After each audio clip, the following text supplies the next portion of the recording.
This is the point where you might start asking yourself questions about the technical aspects of the theatre making process. You might start asking yourself about where it is that you could include sound design, lighting design, where you could include costumes or props or set or anything like that. Set and all of these kinds of things can be as simple as turning a light switch on and light switch off for lighting design, for example. With your sound design, it could include pre-recorded sound. So are you going to play a song at the time through a speaker system or through your phone or whatever? Or is it a created soundscape that you as the performers make? Are you singing together? Are you making rhythmic music with your bodies?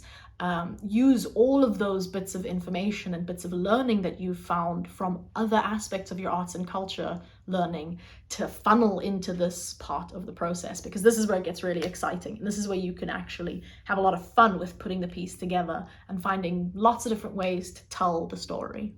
Now that you've gotten to what is essentially the end part of your playmaking, make sure that you leave as much time for the acting as you do for the making. You really want to have enough time to be actors and to learn your lines and to feel comfortable and to practice your blocking so that you feel ready and excited to perform this piece that you've made. There's nothing more exciting, I think, than getting to stand up in front of people and perform something that comes from your heart and that's got your blood, sweat, and tears on it, your hard work, all of your effort and your love and your joy packed into one production. So make sure that you leave yourself time to really feel comfortable with it and that you're not too stressed out because you're spending a lot of time making and not enough time acting. I personally, if you have 4 weeks, for example, I like to give it an equal amount of time, so 2 weeks on the making and then 2 weeks on the acting. But sometimes you might have less time than that, sometimes more. You might think, oh, actually we feel like we only need 1 week to get into the acting bit because we're going to be making so much, or we feel like we actually only want 1 week of making because we don't want to make a long piece that has like a lot of characters or whatever. So you have to decide as a group how it is that you're going to split up your time as you're working.